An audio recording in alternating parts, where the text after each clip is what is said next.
following presentation is brought to you by kmmedia.pro. Please visit kmmedia.pro for more information. Now stay right where you are as we present. Welcome to Positive Talk Radio, evolving ideas, one conversation at a time. Great guests, dynamic stories and interviews, plus new thoughts on a wide range of topics and concepts. I hope that you'll hang with me, Kevin McDonald, my friends, and of course, you. As together we work to understand why we are all here and what we can do to make our world a better place for all of us. To be happy, be kind, and live in peace together. Yep, that's Positive Talk Radio.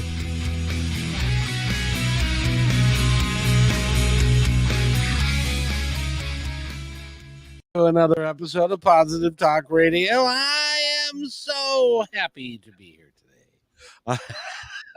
I have got somebody on with me today that she's been on before, but she is so dynamic that it's worth having her on all the time because she's really, really good at what she does. And that is Sasha Morozov. And she is that right? Did I? Yes. I did it. You did it. You did it. That was twice in a row. You have no idea how difficult that is for me. In any event, you are here and yesterday was a big day for you, wasn't it? Not just for me, but for all mamas out there. That's right. It was Mother's Day. And if you're still recovering, I get it. Because let me tell you, I'm normally the one getting up with the kids. And yesterday, since I didn't, it was false advertisement for my body that my body thought this morning that I would also get a second day in a row to sleep in.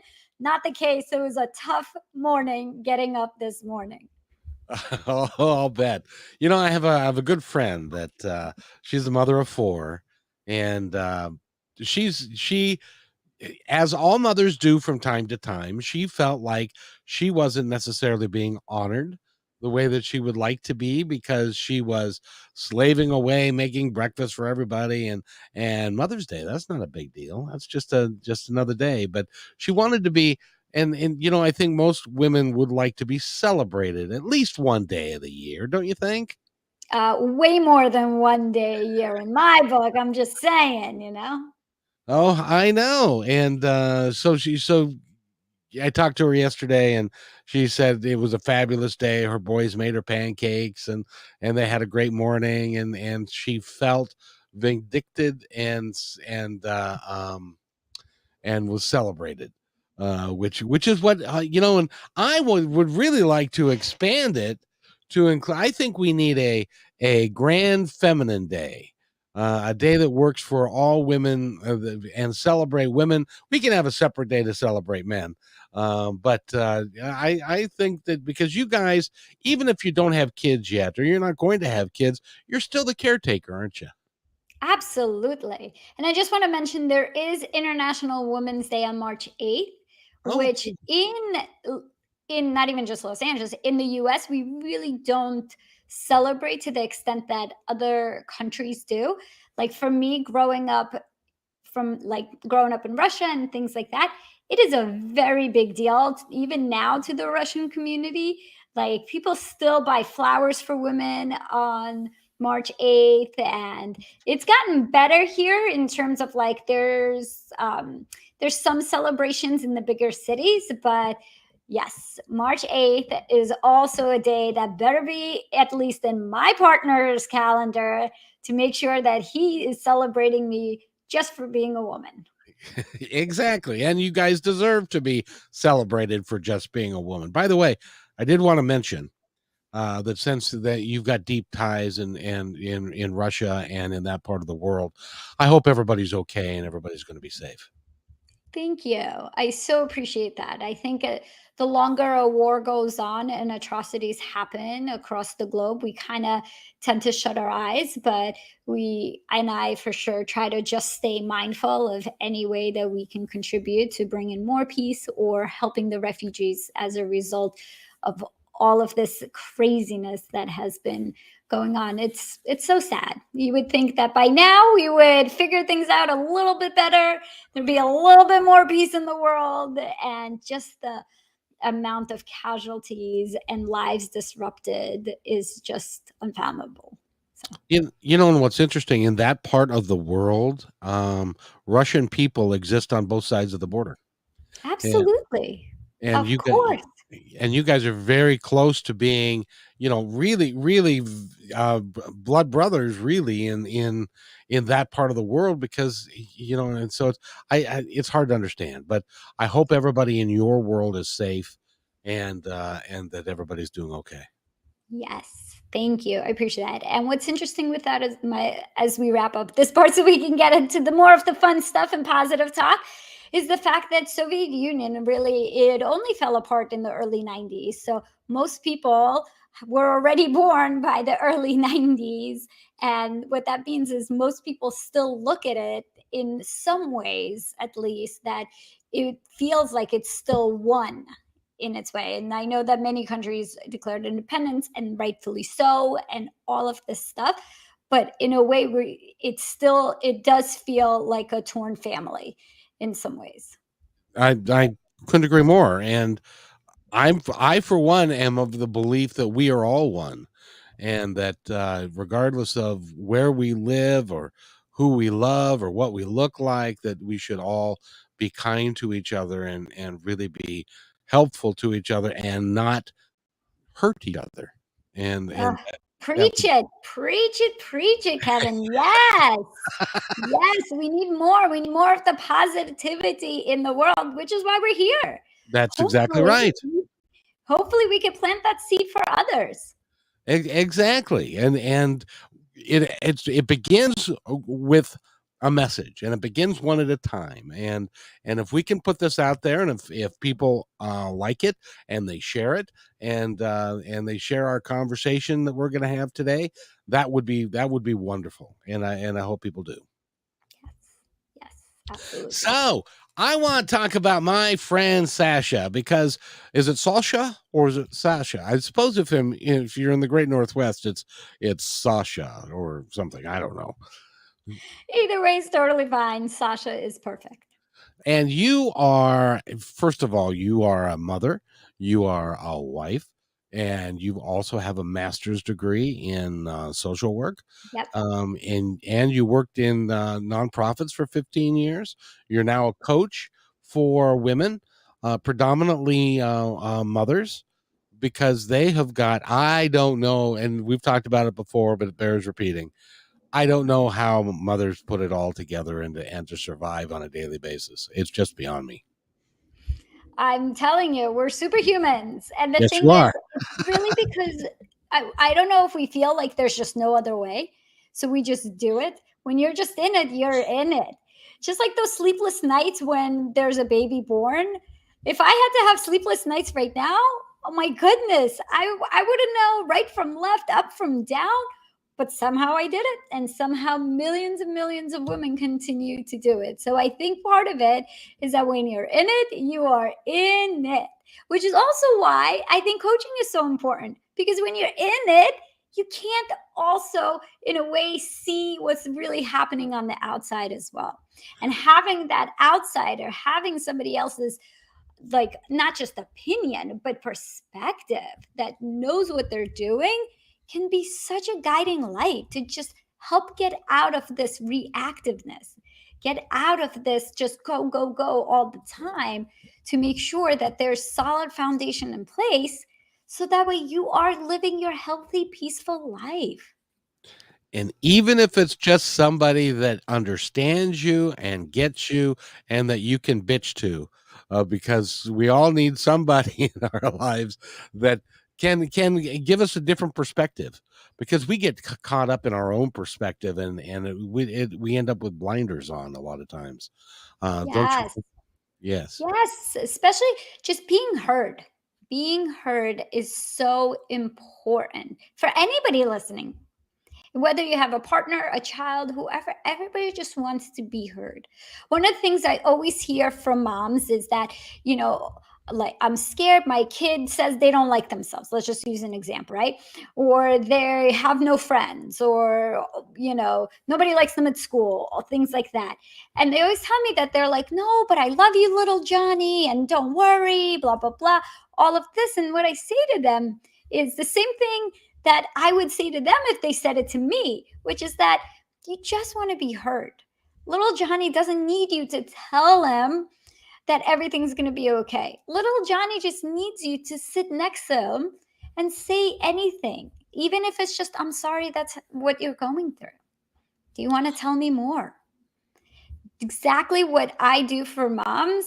I hope that some of it resonates and that they're able to pass it on to their network and especially their immediate family, because that creates so much more of a stronger bond, not only with our own families, but with our communities. And that's when we actually get to have some more of those deeper conversations. Exactly. Well, with kids especially, it's, they've never gone through this before, generally speaking. It's the first time for everything for them. And when they're getting, when they feel like they're uh left out, and they're feeling bullied or whatever. Now keeping in mind that bullying is different, in my mind. If somebody is actually bullying your child, you need to take action and to take steps to protect your child. At least that's my opinion. What do you think? I think it also definitely depends on the situation that it's in, and I think that sometimes, especially as kids, they get worked up, so they want to just say something, and then we automatically fly into the principal's office and all of this. And I just say that doesn't mean you don't do it. It just means try to learn more. Try to just learn more of the situation, because what I see happen is you fly into the principal's office, and the principal office says, well, did you know XYZ? And then you're really caught off guard. So take action, but take action after you know kind of everything that's happened. So that way the action you're taking is appropriate for the situation. And that if somebody is obviously being bullied in any way, or physical abuse, mental abuse, anything like that, that is not okay. That is why we have so many policies in place that we try to prevent as much as we can. And yes, you should be holding the school responsible if it's happening at school, or if it's happening, part of a like a activities, like sports or things like that. There's so many ways that we can help support our children, and especially in today's society, especially with social media, there I believe there really does need to be some sort of just oversight on everything when it comes to your children, even if they're tweens, because I know that's when a lot of them really want the individual attention as well. Yes, indeed. Although I will put a caveat out there, because my ex-wife did this and it caused an enormous amount of trouble for my son. If you have a son or daughter in sports and they are not getting the perceived playing time that Mm. you think that they should be getting, because after all, they're your little Johnny, and little Johnny is perfect in every way, and they're not getting the playing time, or they're sitting on the bench, and they're unhappy about sitting on the bench, don't call the coach, please. Let That is a great lesson, to be learned for your child, that not everything should be given to them, and the coach has them sitting on the bench for a reason. They're not good enough, they're not working hard enough, they don't have the right attitude, they can't learn the play, whatever it is. Don't call the coach, because what ends up happening is the coach then has to calls the player in to find out what's going on, and then they kind of wash their hands of it in some cases. So do you agree with that? Yeah, I will say my husband coaches my son's, like he plays soccer, he plays basketball. He really loves to be a coach, and I kind of see it firsthand in that way. And I agree in the sense that you know what, they're not going to be the best at everything, and there may be very very few that video games may be what they're best at, and that's okay because they'll figure it out. Okay. So they're not the number one soccer player. They're not the straight A student. That's okay. Make sure they have obviously the tools they need to succeed. Make sure that if you are what you're in control of is making sure they get to that soccer practice on time, making sure that they're not hungry, right? Before practice, that they have water with them so they're able to rehydrate. Those are things that are in your control. And that's actually one of the things I work with women on all the time, which is just making sure to reframe things instead of saying, okay, let's call the coach and do all of this. It's reframing and saying, okay, what's happening? Do they have enough of a break even between school and activity? That you have control over.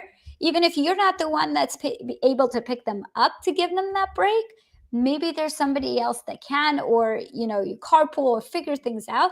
But those are certain things you can do to control to set them up for success as much as you can. But the actual individual actions and physical abilities and all of this stuff that comes along, that's out of your control, so we shouldn't be getting involved in those type of things. Now, your husband is a coach, so this is perfect.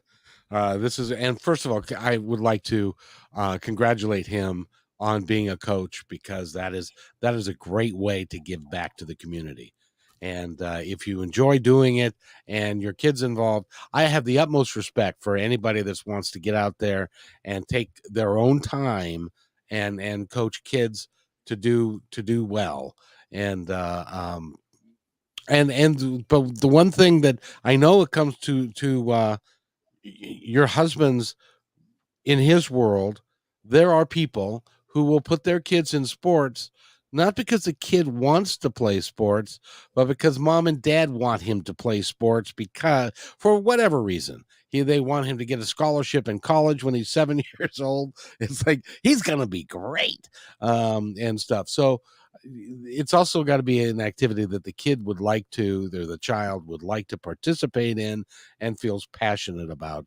And if they don't, go find what they are passionate about and then support that. Do you agree with that? Oh, yes, with a caveat. And the caveat is, if it's a season, I would still encourage you for them to go through the season, because then it feels like a whole completion. Because when you try like one class and then you're like, oh, well, they didn't like it. Well, pick a time. Make sure you discuss it with your kid, because maybe it's like karate. There's really no season, right? It's just like you go to karate and you go 2 times a week or once a week, for you can go till you're black belt, right? So it just depends on the activity for sure. But with that, if it's an activity that doesn't really have kind of like a season, I would encourage just to have a conversation of how long that is for you. And for every family, it could be different. For a family, it could be, hey, try it for a month. And for a family, it could be try for 3 months. Obviously, not for such a long time. But when you have that kind of time frame around it, then you could really make an educated decision, because whatever you believe for your family is long enough for them to really be able to experience it. Because come on, how many of us now, if you said, okay, go to this new class or go try this new thing, and it's totally foreign to you, or like learn computer programming, like something totally foreign to so many people. Like, nope, but you need to be a coder. You need to learn this new, zeros and ones and all of that kind of stuff, or crypto, like all of that stuff, right? We probably would feel a little lost, and we probably would have some hesitation around it as well. So, understanding kind of a full cycle of it. Now, I will say that in my opinion, and I'm talking more than you are, but I want to ask you your opinion on this. I think it's important that Johnny comes to you and says, I really want to play baseball this year. I haven't really played it before. I'm 10 years old, but my buddy Johnny's going to play it, and I'd like to play baseball. Terrific. We'll sign you up for baseball. Here's the deal.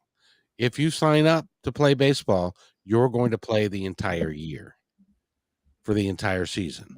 I'm not going to let you quit in the middle of it if you decide it's too hard, or you can't throw enough, or you're sitting on the bench, or whatever it is. Do you agree with that? Yes, absolutely. Involving your child is so important. Not just, oh, you want to do this? Okay, great, let's do it.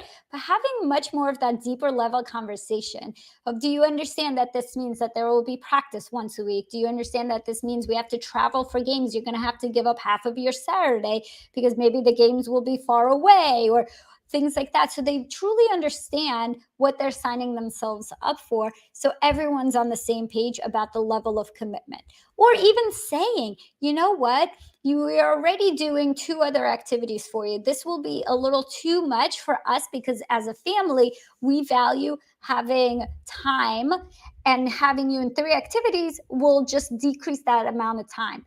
So, which activity do you want to pick? So that way, we make sure that you're able to give fully to that activity. Because what I see happen a lot is people just dump an extra activity or an extra tutoring or extra this, extra that, and then I hear moms saying all the time, I don't have time, I'm taking them Mondays this, Tuesdays this, Wednesdays this, Thursdays this. And my question is just, why? Because really, who has the power then, and who has the control? You do. You have the control to say, you know what, we're going to do three activities, two activities, whatever fits your lifestyle. You know, my youngest son, when he was playing football, he got in with a bit of a wrong crowd, and he decided midway through that he was going to quit. So he comes to me and he says, "Dad, I'm going to quit the football team." And I said, "But you do understand what the repercussions of that are, do you not?" And he said, "What do you mean, Daddy?" And I said, "Well, if you quit the football team and then you decide you want to go back, you may never play regardless because you were a quitter. And the coaches don't like somebody that isn't committed. They want you to be committed to the sport." And so he said, okay, I get it." So he quit. And rather than he was what was he, 15, 16? So it's his decision at that point. He's got to make that. And so he did. But then the next year he decides to go back and play again. And exactly what I told him would happen. They didn't trust him. They didn't feel like he was going to be there for them. And so they didn't play him very much, and he sat on the end of the set. But to his credit, that season he played the entire year. And that was the lesson. Yes, kids need to learn a lesson. And if you involve them early on, then hopefully they get those lessons at 15 or at 10 versus at 30, and when they're quitting a job and realize that their savings actually only lasts 1 month, and they call their boss again and say, hey, can I come back to the job even though I hated it, and all of that they would plan differently as the older they get. And sadly, I don't want to scare anybody, but that's when they go to the bank of dad and say, "Daddy, I don't have any money because I quit my." It's like, oh, geez. So I've had those discussions because your kids, no matter how old they are, they're still your kids, and you still need to help them if they run into troubles and all that kind of stuff. But enough of that. Let's talk about you, because one of the things that you do and you teach in your coaching program is balance, is having balance so that you don't get overwhelmed with all of this stuff. And you were talking about the number of activities that a kid is, if they're overwhelming the family and you don't have balance, it's not good for anybody, is it? No. How good could it possibly be for them to literally run around from school to activity to dinner to shower to homework to this to that? We just live in a culture and society that praises busyness. Like, if you talk to anybody, hey, how's it going? It's good. What are you up to? Oh, I'm just so busy. I'm just so busy. That is like such a staple of who we are as Americans, in my humble opinion. And what I do instead is try to say, no, being busy does not equal being productive. Number one, being busy does not equal success, number two. And being busy does equal stress, does equal for you to have less time and abilities to focus on your values that you know yourself, that are like really your guiding compass. So that's where we really start, is trying to unravel this busyness, trying to see what is really some of this fluff of just feeling that you should be doing something, things that are actually taking up the most of your time, and what is missing, so that way we can shift it and add what's missing to that space that was like built with the busyness, that now we're learning and figuring out ways how to remove it or adjust it or figure out, because guess what, life is not perfect. So if you have a very demanding job, and let's say you're an accountant, right? Tax season, you're an accountant that does taxes. Tax season is going to be crazy no matter what. It's going to be crazy every single year. I'm not here to say, well, you should still leave at 5 o'clock even though it's tax season because you need more balance. No. What I would say is, let's plan that January to April 14th or whenever tax day is, that you don't have other things planned during that time. So you can be busy with work because that is what you need right now. And then the other months, you're doing things more for yourself. So it's also, that's why I love the one-on-one, because it's really personalized, because that way we can really build around what your life looks like. Which is really, really, but how do you coach people when they have no earthly idea how their life got to be out of control the way it is, and how do you get them back on track? I think the simplest way to start is the fact that people know what they want and they know what they don't want. I've never had like a first meeting with a client of where they just said, okay, so what do I do? It's always like, oh my gosh, I want more sleep. I don't get enough sleep. I have too many projects at work, and my kids are telling me I'm just on my phone all the time when I'm with them. Like, it just comes up. Most of the things that I see really revolves around mom guilt. A lot of times really revolves around the lack of time or responsibilities. And a big thing that we talk about is also relationships. Because especially if you have a partner in the home, how we mentioned earlier, women are the natural caretakers. So we're the ones not only trying to do the work and the life at home and organize activities, but also the chores and cleaning and all of this. So we kind of look at holistically everything, and also seeing, okay, well, what are some ways that others can assist, or what are some things we can take off? How can you start to really focus on the fact that you want X, and that really matters, and that it matters enough for you to give up or to remove something else from your life. Now, question for you, because Yeah. do you find in your work that that most partners are supportive when they come to this place and they say, I can't do this anymore? Do you find that most partners are supportive in that? Oh yeah, absolutely. I always say this, is that I truly believe your partner wants to help. They just don't know how, and that their way of helping and giving is different than what you as a woman may be looking for. Not always, don't get me wrong. There are some like amazing relationships, and God bless you. However, most of the time, what I see is that, okay, if I tell my husband to do X, he'll do it. If I tell him he needs to pick up the kids, he'll do it. But I have to be the one to tell him to pick up the kids. Otherwise, he's not going to remember, or it's not even going to occur to him that, I have a late meeting. But if he has a late meeting, he doesn't have to tell me to pick up the kids, because I know that, like it's just this kind of like cycle. And what's funny enough, I was once giving a talk, and a male came up to me after, and he was like, I love what you're saying. Do you have something for men? And I said, I'm sorry, at this time, I'm only working with women. He's like, but we need this too. He's like, I want to know how I can help my wife to do this because I know that she needs this and I know I'm not helping her in the way she wants it to be done. Exactly. Are you familiar with the book, The Five Love Languages? Oh, yes. Acts of service right here. And talk about that a little bit on how we can have that disconnect. Oh my gosh. Absolutely. So, look, we're all human. We're all built differently. And we know that. And outside of the five love languages, which I highly, highly recommend to read, is the fact that our partners are not mind readers. Okay.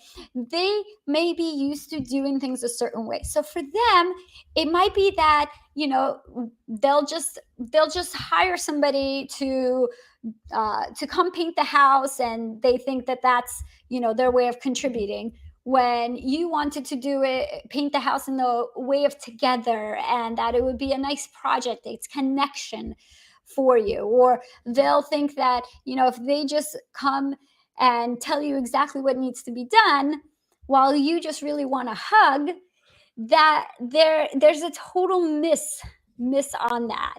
Or that for Mother's Day, maybe your partner thinks that they need to buy you a very expensive gift, when in reality you just want to sleep in, or you just want something else. So it's constant communication. And especially in the fact of when you have a partner and then you have kids, you're adding so much more to your life of things that you need to discuss, decisions now that you need to probably make together. There's a lot of decisions that you could make on your own, but still some of the bigger ones. And what happens, especially for religion, or especially for like schools or activities, people usually want both sets to be involved on what those decisions are. And what happens is that they're not hearing each other, because what you believe you're communicating, which is your value, and why you're choosing something, is just going in one ear and out the other, because they're not able to hear you the way that you're saying it. So how do you get them to open up their ears, or how do you get them to say it differently?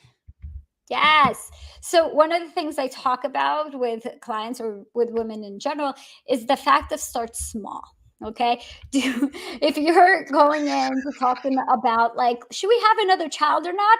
I'm like, whoa, whoa, whoa, whoa, whoa. Like, too big of a conversation to just like randomly stop by and say, hey, by the way, so what do you think? Or should we go for number 3, 4, 5? Like, start small, so that way you can just, it doesn't feel like your defenses will come up instantly if they say something else. Start small in conversations of, do you feel like, if you want another child, right, and you want to have that conversation, start small of like, hey, do you feel like our family's complete? Just something small, instead of just like, what, I'm thinking we should have another baby, like something totally big that is gonna not just throw them off course, but they're just gonna be like, no, I don't think that, I'm over 40, and all of this stuff that usually comes up as a reaction, as reactive. So I always say, start small, start getting into the habit of communicating. Think about what is it that's coming up that you can talk to them about this weekend, so you don't have to wait till that morning and ask them to pick up the kids that day. Tell them on Sunday, hey, I'm looking at my schedule. It looks like Wednesday I have this thing after work, or you know what, this Wednesday I'm going out with a girlfriend. That's right, do it. And instead of feeling like, oh, I can't go out with her because I don't know if, my partner's going to be around, like, do it, but just make sure your partner knows ahead of time. Put it on their calendar. That's not micromanaging. That's just being thoughtful. I know I would want to know ahead of time versus sitting around with dinner, and then my partner's not coming home because he has, a work thing or something, and I had no idea, right? Like, it's just being about a good human in a relationship. So when we just start simple, start small, we're able to make those big leaps because we get the traction and we keep going. And don't start that conversation about having another child when you're driving. You could go flying off the road. It's like, what? You know, so I thought we were complete. I don't know. But that's who do you think should have the greater say in a family of how many children you have, as an example? How do you come up with that? Oh, wow, that's a tough one. Every Yeah, couple's it is. different. Every couple's different. And, we have to also recognize where some of our bias may come from, such as the way that we were brought up. Because if we were brought up as you know, brought up that children are a blessing versus brought up as children are here to work, or like we have to take into consideration kind of the narrative that we've been taught and how that affects the way that we look at the world as well. So, and honestly, it's don't do rock paper scissors to have another child or not. That's probably not a really good idea. That's that's probably not. But it takes time. It takes time because the last thing you want is, to bring a child into the world and then, spend the next 20 years being grumpy about it. So, Well, and when as an example, if you're an over 40-year-old guy and you're going, when this child is 20, I'm going to be 60. That's and it's not the end of life, but clearly you can't do things at 60 that you could at 40 and stuff. yes. So and And and it's that's literally my husband with our youngest. And he's like, But I want to play basketball with them.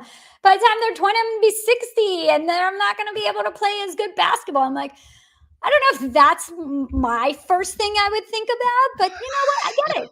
I get it. Everybody's different. That's his priority. He wants to make sure he can still beat his kid when he's, 20 at basketball. well, you would like to think, but I can tell you for a fact that your kids get bigger and stronger than you will, because as you're shrinking, they're growing. So Yes. it does make it difficult, and so and plus the fact, if you've got two boys and you say we want a girl, and then what happens if you get another boy?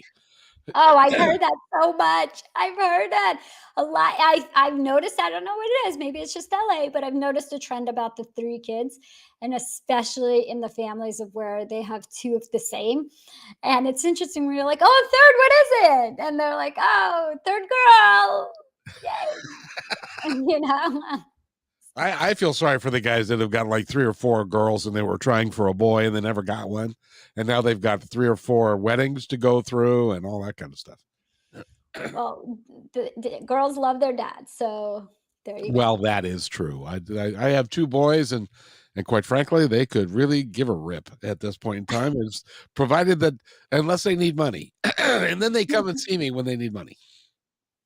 Baby steps, baby steps. Start Yeah, small, Kevin. Start small, okay? that's too late. They're 31 and 34, so they're grown up men now. So they're going to do their own thing. So, but it's great. By the way, go to Sasha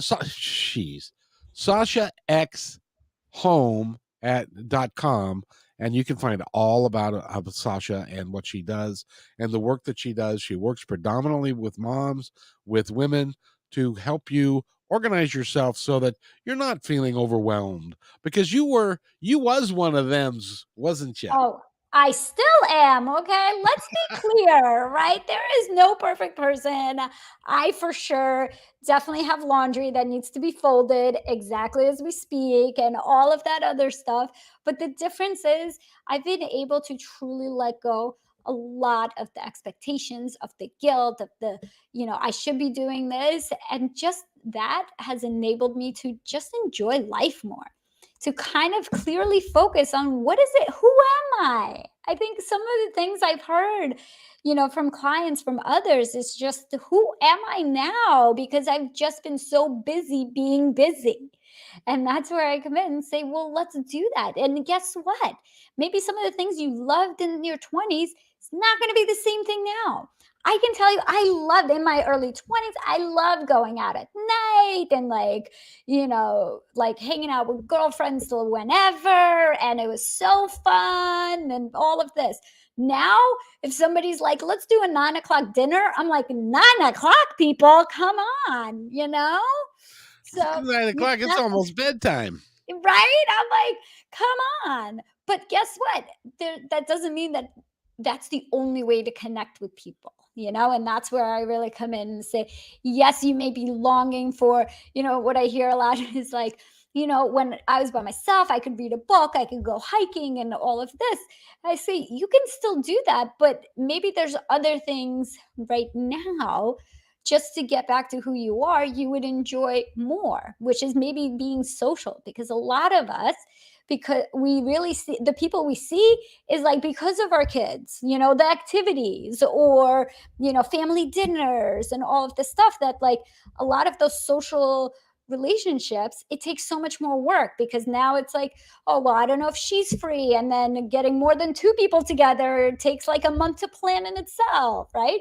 So it's just life looks a little bit different the older you get and the more things you have going on in your life. So that's why I say, well, yes, maybe before reading a book would be great, but maybe it's just meeting up with a girlfriend. That's what you need right now.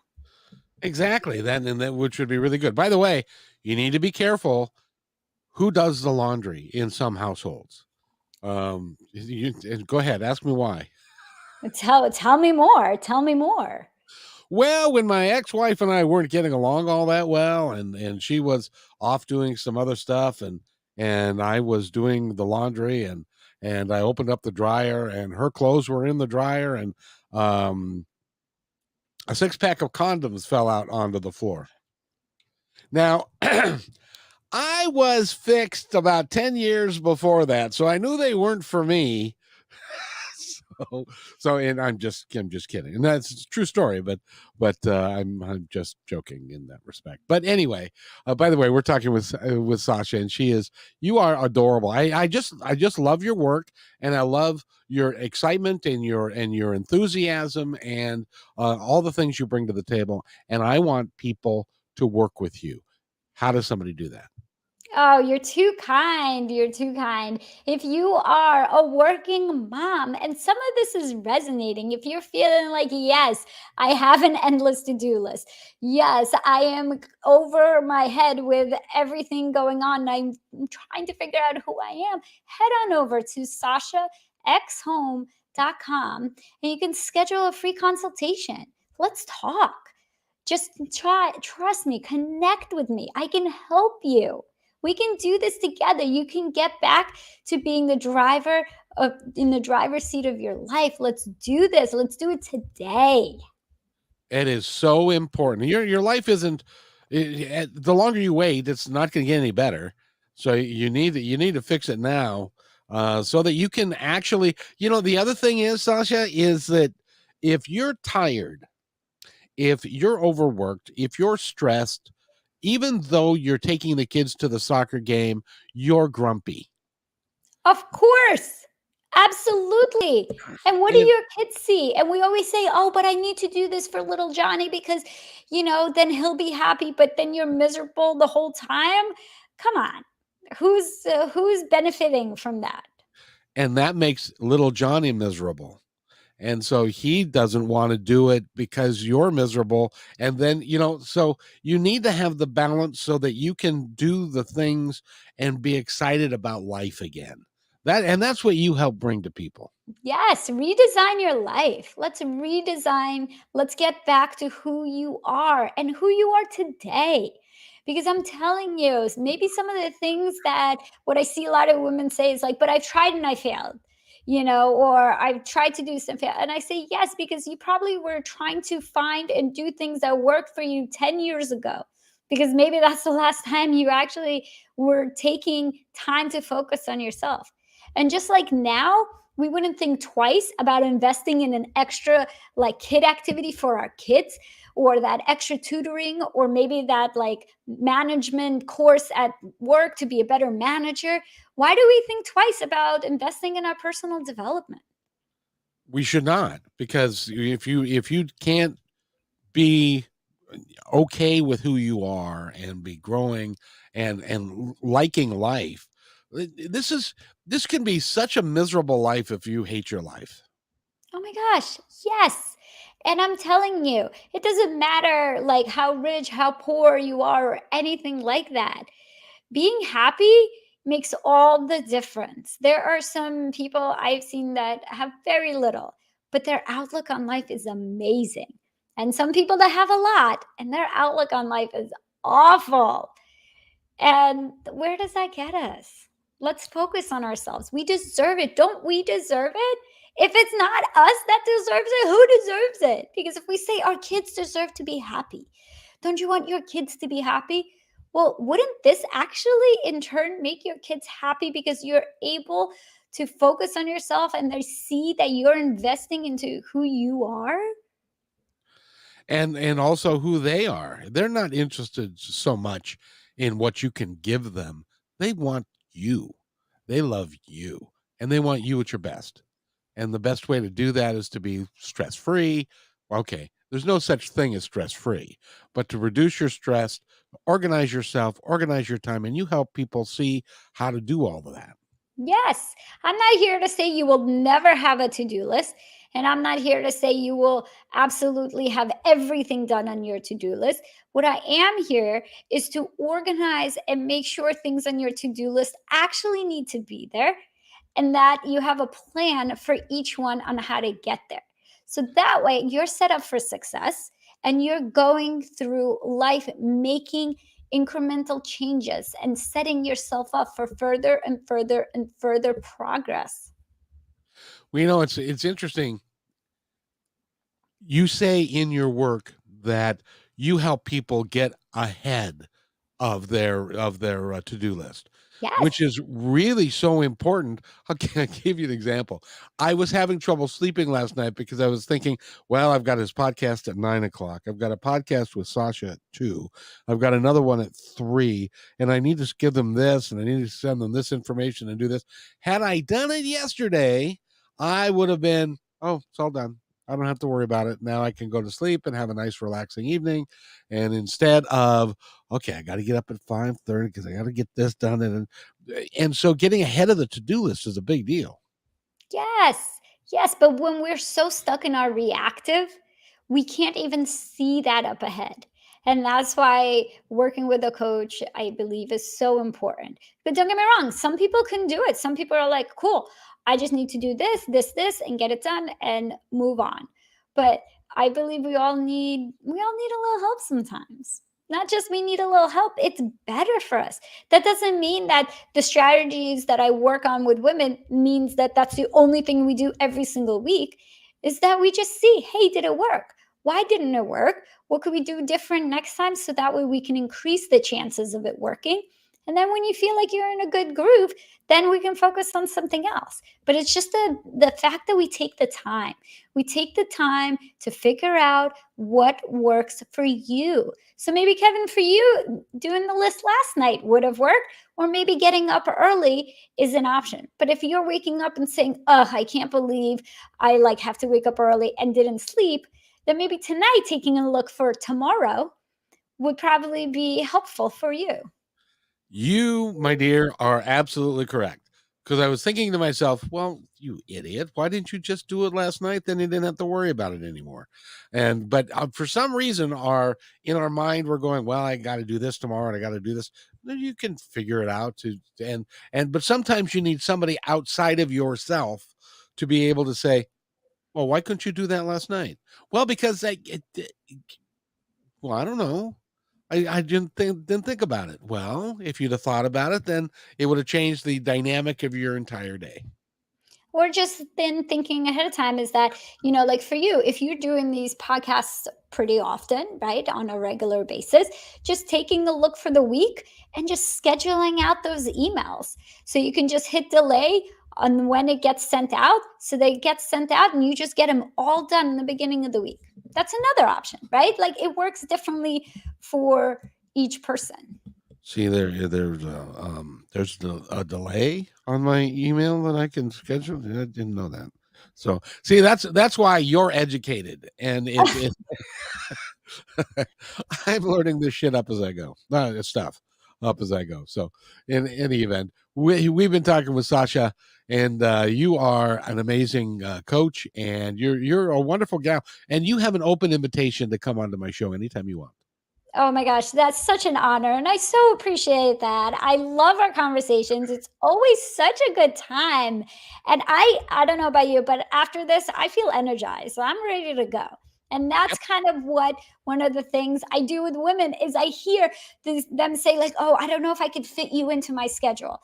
And what I say is, I'm telling you, give me 1 hour, you will leave that hour more energized to get everything done than feeling like, oh, I have to go talk to Sasha. And I say, I have a money back guarantee. If you feel that it's ever like, oh, I have to talk to Sasha, then something's not working. And I'm happy to give you your money back because I'm here to make sure it works for you as well. And that is a microcosm of life. If the activity that you're doing drains you, it's something you need to reconsider. If the activity you're doing energizes you, that's a whole different thing. Then that's part of your passion that makes you feel better. And that is something you need to pursue. And if you don't know why you get energized by it, review it and figure it out because that's the sort of thing you should be doing. You agree with that? Absolutely. And my next level tip for that is figuring out where your energy is during the day. Because some people, they're energized in the morning, some people are energized at night. And then when you really have a good handle on it, you can start to schedule tasks during those times. So that way you're working on projects that are most meaningful at that time where you have your peak energy. So things align and it just moves easier through the day. I think they'd be silly not to contact you, and they contact you by going to sashaxhome.com. And by the way, one of the things that I really like about you and what you're doing is you're giving back, and you give back to people, and they get to choose who you're giving back to, which is really cool. Yes. So unlike most companies where they say a percentage of our proceeds go to these Yeah, yeah, organizations that yeah. we love, I want it to really be something that you're invested in. So for anybody that works with me or any proceeds I make, then I ask them, especially my one-on-one clients, that's like one of our first sessions, and saying, "Hey, what agency, what nonprofit would you like for me to make a donation on behalf of you that you support?" Because for me, it's about the longevity. So it's not about a one time gift. My goal in that is, again, having people think proactively. Well, who aligns with my values or who aligns with the things I want to see different in the world. So maybe it even then just encourages that conversations. And even if I'm making a donation on behalf of them, then they might then get the newsletter or stay involved or be able to still pass it on. I appreciate you and everything that you do. And I thank you very much for coming on the show today. Before we go, I'm going to step aside and give you the moment to tell our audience anything that you would like them to know. Ooh, I would just like for anybody that's listening to know quick tip, which is the fact that since we're talking about being positive, a lot of us, I feel like, focus on making restricting ourselves when it comes to change and habits. So we say things like, I'm not gonna be on social media. We say things like, I'm not gonna eat that cookie today, or things like that. And instead, I want you to think about what activity do you want to be doing instead. So instead of saying, I'm not going to be on social media, well, what do you want to be doing with your time? Do you want to be taking a walk during time as well? Because when instead of eating that donut or cookie or whatever, what do you want to be? You want to be eating healthier, or you just want to cut down on the time of snacking? So, what can you fill up your time with in terms of positive impact? So that way you're not spending your whole day thinking about the stuff that you're restricting yourself from that. I think that's beautiful because you don't want to say you can't have. You want to say I want to do this. Yes. And Yes. that makes Changing a our whole lot of mindset. sense. Yes. Exactly. Again, Sasha Morozov has been our guest, and I want to thank you ever so much for being here. And like I said, I'm going to send you another thing. You can, whenever you feel lonesome and don't know who to talk to, you can talk to me. That would be I awesome. love it. I love it so much. Thank you, Kevin. Thank you so much and being so gracious with your time. It's been such a blast. So hold on right there. I'll be right back. Thanks for enjoying this episode all the way to the end. Please give us a like and subscribe to this channel. This has been a production of kmmedia.pro. Please visit our website, oddly enough, named kmmedia.pro, for more details about us and our mission, which is to provide great positive programming designed to inspire us all. I'm Kevin McDonald, and I'm proud of these shows, and I truly hope that you'll like them and share them with friends and family. So on behalf of our entire team, remember, be kind to each other because each other's all we've got. We'll see you next